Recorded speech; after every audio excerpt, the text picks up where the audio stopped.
হেফাজতে ইসলামের যারা রয়েছে, অর্থাৎ এই জায়গাটায় ইসলামপন্থী শক্তি সবথেকে বড় কাজ করেছে। হঠাৎ করে জামাত শিবিরের বিচার চান, এটা তার ব্যক্তিগত মতামত, উপদেষ্টা পরিষদের থেকে কোনো ব্যক্তিগত মতামত নাই।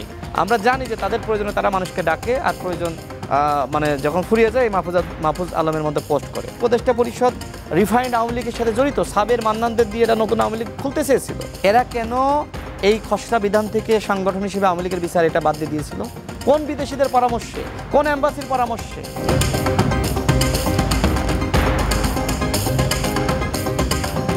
আপনার কি মনে হয় কিনা যে জুলাইয়ের যে আন্দোলন, এর পরবর্তী যে কার্যক্রমগুলো এই সরকারের নেওয়া উচিত ছিল, বিশেষ করে জুলাইয়ের ঘোষণাপত্র, আহতদের চিকিৎসা, তার মানে যেই বিষয়গুলো আগে হওয়া উচিত ছিল সেই বিষয়গুলো পরে করে, যে বিষয়গুলো পরে হওয়া উচিত ছিল সেগুলো নিয়ে আমরা খুব বেশি ব্যস্ত হয়ে পড়ছি কিনা?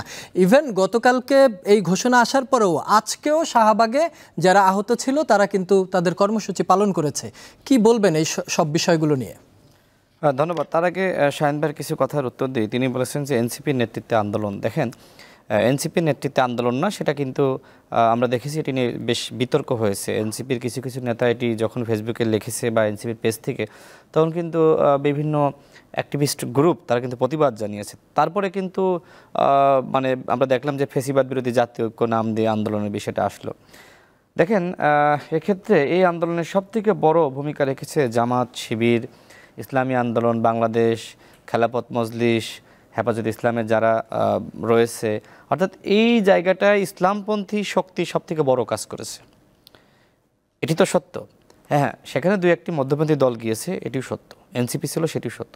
কিন্তু ইসলামিক মাইন্ডের যারা ছিল, মাদ্রাসা শিক্ষার্থীরা, তারা যদি না নামতো তাহলে এই আন্দোলনটা আসলে এত বড় হয় না। এনসিপির কর্মী সমর্থক কতটুকু সেটা আমরা গুলিস্তানের প্রোগ্রামে মোটামুটি বুঝছি। সুতরাং এইখানে যে জামাত শিবিরের বিষয়ে দেখেন, মাহফুজ আলম উপদেষ্টা পদে বসে তিনি যেসব কথাবার্তা লিখছেন গতকাল, তিনি হঠাৎ করে জামাত শিবিরের বিচার চান। এটা তার ব্যক্তিগত মতামত, উপদেষ্টা পরিষদের থেকে কোনো ব্যক্তিগত মতামত নাই। আপনি যখন শপথ নেবেন, শপথ নেওয়ার পরে রাগ ক্ষোভের বশীভূত হয়ে আপনি কোনো সিদ্ধান্ত নিতে পারবেন না। আপনাকে এই ধরনের পোস্ট করা যাবে না। কেন আন্দোলনে জামাত শিবিরের ভূমিকা নাই, ইসলামিকদের ভূমিকা নাই? আমি তো আবারও বলছি যে এই আন্দোলনে আপনার হাসনাত আবদুল্লাহ ডাকুক আর যেই ডাকুক, জামাত শিবিরের মানে যারা গিয়েছিল, ইসলামী আন্দোলনে যারা গিয়েছিল, তারা না গেলে কি লোক হয়? অনেকে তার মতো করে আন্দোলন করেছে, যেমন আমরা তাদেরকে চিনি, আমরা জানি যে তাদের প্রয়োজনে তারা মানুষকে ডাকে, আর প্রয়োজন মানে যখন ফুরিয়ে যায় মাহফুজ আলমের মধ্যে পোস্ট করে। এই জন্য আমরা আমাদের মধ্যে পল্টন অবরোধ করেছি, আমাদের মধ্যে আন্দোলন করেছি। শুরু থেকে তো গণ অধিকার পরিষদের বাইরে আওয়ামী লীগের নিষিদ্ধের বিষয়ে আর কোনো দল এত সংগ্রাম প্রতিবাদ করেছে? আমরা গত 5 ফেব্রুয়ারি 64 জেলায় ডিসির মাধ্যমে স্মারকলিপি দিয়েছি প্রধান উপদেষ্টা বরাবর। 14 ফেব্রুয়ারি ঢাকায় আমরা সমাবেশ করেছি। এছাড়া আমরা 12 ফেব্রুয়ারি থেকে আমরা 19 ফেব্রুয়ারি লাগাতার আন্দোলন করেছি, বিভিন্ন জায়গায় গণস্বাক্ষর কর্মসূচি পালন করেছি। আপনি আমার বক্তব্যগুলো অ্যানালাইসিস করেন, আমার এমন কোনো বক্তব্য নেই যে আওয়ামী লীগের বিচার, আওয়ামী লীগের নিষিদ্ধ করা, কেন শেখ পরিবারের লোকজনকে গ্রেপ্তার করা হচ্ছে না। ভাই, আই থিঙ্ক আমার বক্তব্য শুনেছে।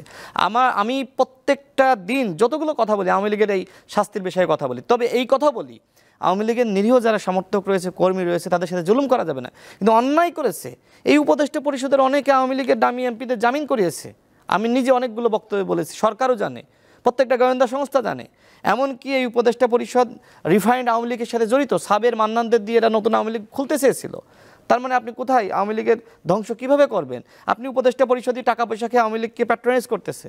একজন ছাত্র উপদেষ্টা একজন দামি এমপিকে আশ্রয় প্রশ্রয় দেয়, আমি জানি। আমি অনেক সেই ছাত্র উপদেষ্টাকে আমি বারবার বলেছি এগুলো কেন না, কিন্তু বিষয়টা কি এরকমই হলো কিনা? ধরেন আপনারা অনেকদিন ধরে আওয়ামী লীগের কার্যক্রম বা আওয়ামী লীগকে নিষিদ্ধ করার জন্য আন্দোলন করছিলেন, একটা প্রেক্ষাপটে এসে এনসিপি সহ বাকি অনেক দল সেখানে, আপনারা নিজেরও ছিলেন, মানে সবগুলো স্টেক হোল্ডার এক হলো, আওয়ামী লীগের কার্যক্রম নিষিদ্ধ ঘোষণা করা হলো। যেমন বিএনপি যেভাবে দাবি করতো যে বিএনপি কিন্তু গত 16-17 বছর কন্টিনিউ আন্দোলন করেছে, তারা হয়তো সরকারকে হটাতে পারেনি, একটা সময় গিয়ে গণ আন্দোলনের রূপ নিল, তারপরে এই হাসিনা পালিয়ে গেল। বিষয়টা কি, আমার যেই জায়গাটাতে যুক্তি সেটা হচ্ছে জুলাই আন্দোলনের স্টেক হোল্ডাররা বা যে কোনো আন্দোলনে আমরা সবসময় একসাথে ছিলাম সব মিলে, তারপর কি আমরা আলাদা আলাদা হয়ে যাচ্ছি নিজেদের স্বার্থে? দেখেন, একটি ম্যাচ জেতার জন্য 200 রানের প্রয়োজন হয়।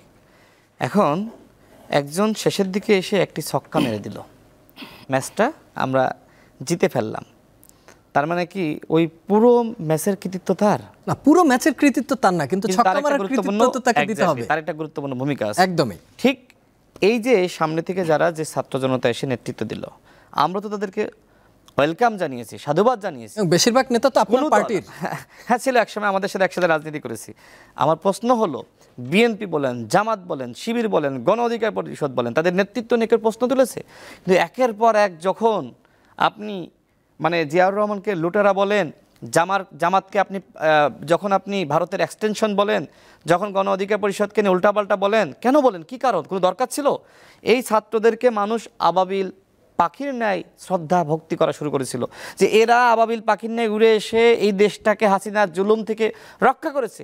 কিন্তু সেই ছাত্ররা যখন, সবাই না, অনেক ম্যাক্সিমামই ঘরে ফিরে গেছে, যারা সামনে ছিল তারা এখন এই যে মানে আমাদের বড় বড় নেতা বলেন, বিভিন্ন দল বলেন, তাদের নিয়ে বাজে মন্তব্য করা শুরু করলো, তখন জাতীয় ঐক্য সংহতি ভেঙে পড়লো। আমি আরও কিছু উত্তর দিই, দেখেন আপনার প্রশ্নের উত্তর আমি লাস্টে আসবো।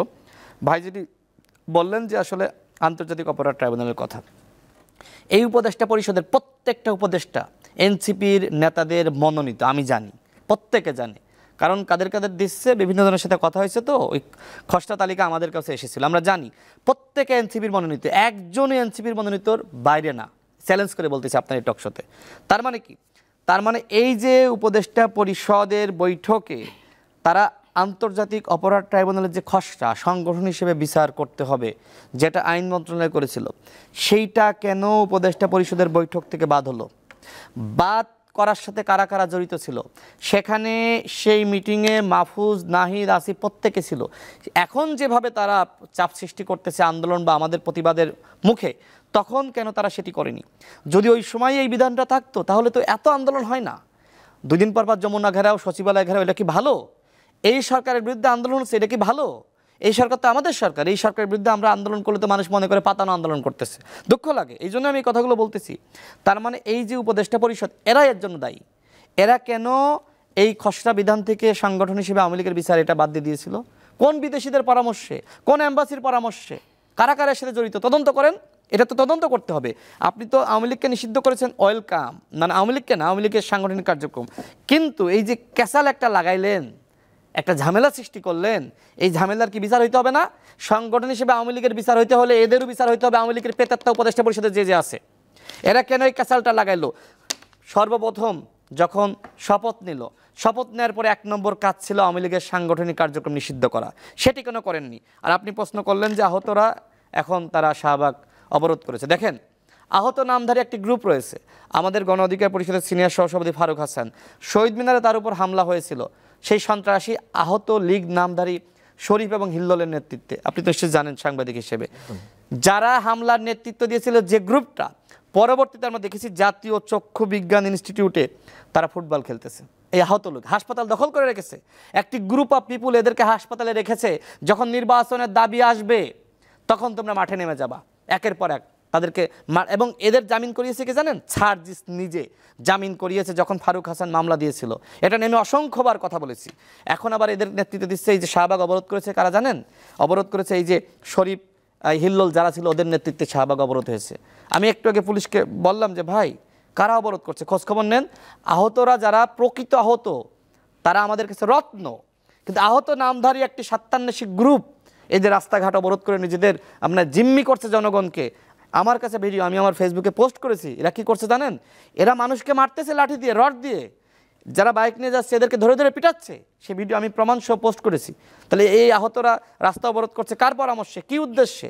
রাষ্ট্রকে কারা বিশৃঙ্খল করতে চাচ্ছে, কারা অস্থিতিশীল করতে চাচ্ছে, সরকারকে কিন্তু এগুলো খতিয়ে দেখতে হবে। আমি আগেই বলেছি এনসিপির নেতারা যমুনা ঘেরাও করা শিখিয়ে দিয়েছে। পরবর্তীতে আর কে কে ঘেরাও করবে, আর কে কে থামাইতে আসবে, সেটা কিন্তু মানুষ দেখে নেবে। সুতরাং এই যে আওয়ামী লীগের সাংগঠনিক কার্যক্রম নিষিদ্ধ করে 1-2 ব্যাপার, উপদেষ্টা আসিফ আর মাহফুজ যদি ক্যাবিনেটে বলতো আওয়ামী লীগকে 1 ঘন্টার ভিতর নিষিদ্ধ করতে হবে, অবশ্যই নিষিদ্ধ হতো। বলে নাই কেন? যমুনা ঘেরাওয়ের মাধ্যমে একটি বাজে নেগেটিভ বার্তা গেছে। পরবর্তীতে যখন কেউ নির্বাচনের দাবিতে যমুনা ঘেরাও করবে আপনি কি বলবেন? বিএনপি যদি 2 লাখ মানুষ নিয়ে ঘেরাও করে আপনি কি করবেন? জামাত যদি ঘেরাও করে কি করবেন? গণ অধিকার পরিষদ যদি ঘেরাও করে কি করবেন? নির্বাচনের দাবি বা রাষ্ট্র সংস্কারের দাবি বা যে দাবিতেই হোক না কেন, বা অন্য কোনো সাধারণ মানুষ যদি ঘেরাও করে, এটা একটা বাজে দৃষ্টান্ত হয়েছে। ডক্টর মোহাম্মদ ইউনূস আমাদের সরকার প্রধান, তাকে এইভাবে উদ্বিগ্ন করা কোনো প্রয়োজন ছিল না, বরং সরকারিভাবেই আমি মনে করি যারা আমাদের ছাত্র উপদেষ্টা ছিল তারা যদি উদ্যোগটা নিত খুব সহজে নিষিদ্ধ হতো। সর্বশেষ কথা যেটি আমি এখনও মনে করি, আওয়ামী লীগকে নিষিদ্ধ করতে হলে অবশ্যই বিচার বিভাগের মাধ্যমে, হাইকোর্টের মাধ্যমে করতে হবে, এক।